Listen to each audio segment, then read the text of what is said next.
Alpha female, are you the real alpha female? Gue gak tahu sih awalnya gimana, cuman emang sekarang ini istilah alpha female or maybe some people say alpha woman sama aja sebenarnya itu jadi populer ya. Berlomba-lomba orang pengen jadi alpha female. Gue beneran nggak tahu ini awalnya kayak gimana, cuman mungkin ini ada kaitannya dengan buku yang lagi booming waktu itu. Judul bukunya Alpha Girl karya Henry Manampiring.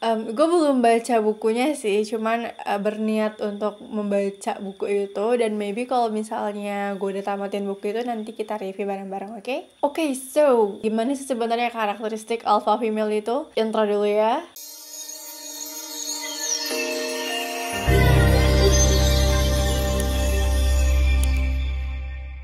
Yang pertama adalah fearless leadership. Leadership dan alpha woman ini dua hal yang gak bisa dipisahkan karena berkaitan erat, bener-bener berkaitan erat banget. Dan pendekatan di kata fearless. Jadi bedanya apa sih leader biasa dan leader yang emang dia itu alpha female? Jadi ketika seorang alpha female menjadi leader, dia akan sangat confident dalam menjalani perannya sebagai leader. Dia akan merasa bahwa this is my role and I am born to be a leader. Sedangkan leader yang mungkin dia bukan alpha female, dia akan merasa sedikit ragu-ragu. Ada juga kayak pikiran-pikiran seperti kayak sebenarnya gue pantas gak sih jadi leader? Aduh, gue takut banget nih kalau gue nggak bisa mengayomi teman-teman dengan baik. Gue merasa kemampuan gue sebenarnya belum pantas untuk menjadi leader. Di situ bedanya. Alpha female know that they are born to be a leader. Traits yang kedua adalah high emotionally intelligence. Kecerdasan emosional atau emotional intelligence itu diukur dengan menggunakan EQ. Kalau kita tahu IQ yang berfungsi untuk mengukur kecerdasan manusia, maka EQ ini mengukur kecerdasan emosional manusia. Dan nowadays, ternyata orang-orang sudah memandang bahwa EQ itu lebih penting daripada IQ. Bahkan di dunia pekerjaan pun, orang yang IQ-nya tinggi belum tentu dia diterima di tempat kerja, karena ternyata ada yang lebih penting daripada kecerdasan, yaitu kemampuan untuk memahami dan mengendalikan emosi. Nah, alpha female ini jago banget di mengenali emosinya. Jadi dia tahu nih dia sedang merasa marah, dan kalaupun mereka mungkin sedikit bingung kayak kok gue ngerasa kayak gini, sebenarnya gue ngerasain apa sih, itu gak akan lama, pasti mereka akan terus memikirkan itu dan mereka akan cari tahu jawabannya sebenarnya apa sih yang gue rasain. Dan selain mengenali emosinya sendiri, alpha female juga mampu untuk mengenali dan mempengaruhi sekaligus emosi orang lain. Nah, kalau misalnya alpha female ini ternyata dia belum dewasa, immature mungkin ya, dan dia mungkin sedikit punya issue, hal ini bisa menjadi manipulatif sebenarnya. Traits yang ketiga adalah obsessive learner. Ini udah ada studinya ya guys. Jadi dari sebuah studi yang berjudul Leadership Influence of the Pattern Alpha Female Veteran. Nah, mereka ini mengungkapkan kalau ternyata alpha female veteran, karena subjeknya itu ya, ternyata mereka ini punya satu kebiasaan yang sama. Mereka tuh sangat terobsesi dengan yang namanya pengetahuan, terus juga kemampuan untuk terus belajar. Mereka semua punya karakteristik itu. Ciri-cirinya adalah pertama, mereka ini suka sekali dengan buku, karena bagaimanapun buku adalah jendela ilmu. Meskipun sekarang sudah ada YouTube mungkin ya, atau mungkin TikTok, Instagram, tapi tetap kalau buku tuh kayak ya emang di situ sumber ilmu sebenarnya. Nah, mereka akan senang sekali membaca buku, baik itu yang sesuai dengan bidang yang dia tekuni ataupun di luar expertise dia. Traits yang kedua adalah mereka ingin sekali menjadi expert di bidang yang mereka tekuni. For example, misalnya mereka menjadi staff R&D di suatu perusahaan. Nah, mereka tuh nggak mau cuma jadi staff R&D aja. They want to be success at being at that field gitu. Mungkin mereka ingin jadi supervisornya atau mungkin manajernya juga. Pokoknya ya jangan jadi biasa-biasa aja gitu. Nah, terus mereka juga senang sekali dengan yang namanya development, pertumbuhan.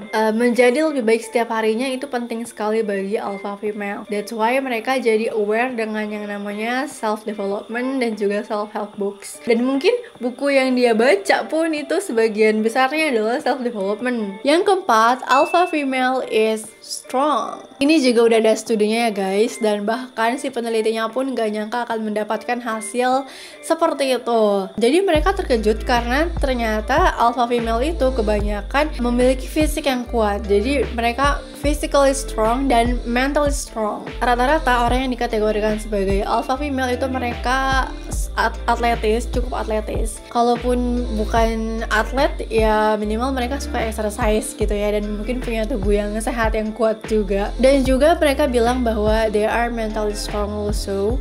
Karena bagaimanapun kuat itu nggak boleh hanya physically strong, tapi juga harus mentally strong. Karena untuk menghadapi dunia dewasa, ya dunia sesungguhnya, itu perlu sekali untuk mempunyai mental yang kuat, karena akan ada banyak emosi-emosi, pengalaman-pengalaman yang tidak pernah terfikirkan akan kita lewati ketika dulu mungkin kita masih remaja atau bahkan masih anak kecil ya. Jadi mentally strong is their trait also. Trait yang selanjutnya adalah mereka dijadikan sebagai tempat curhat. Entah itu mereka volunteer, bertanya pada orang, kamu ada masalah nggak? Coba cerita aja, nggak apa-apa, aku mau bantu.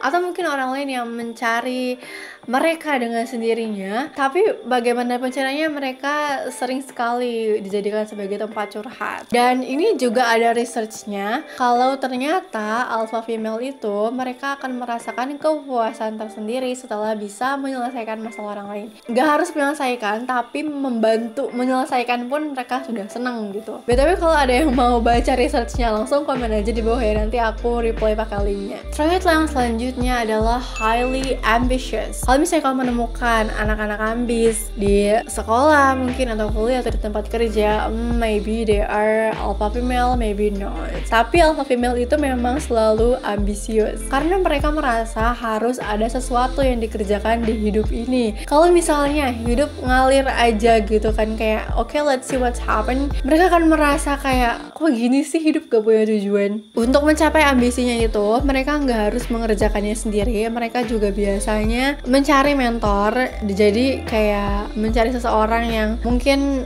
dia memandangnya expert di bidang itu, dan kemudian dia tanya bagaimana bisa mencapai hal ini gitu. Mereka juga suka sekali untuk mencari opportunity baru, peluang-peluang baru, dan juga challenge baru, karena bagi mereka ya seru aja sih.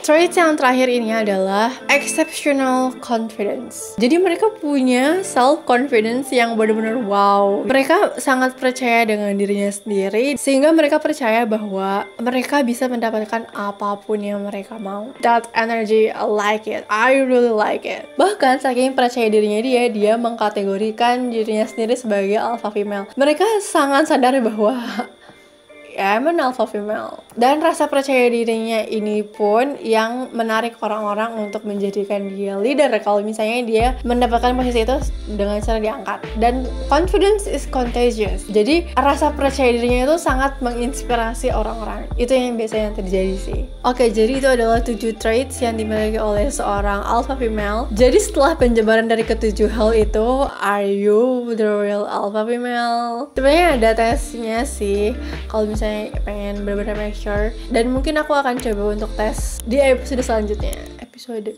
Oke, that's all for today guys. Thank you so much for watching. Jangan lupa dukung aku dengan like, tinggalkan komen, kemudian subscribe dan nyalakan notifikasinya biar kamu gak ketinggalan konten selanjutnya. Semoga bermanfaat. Bye bye.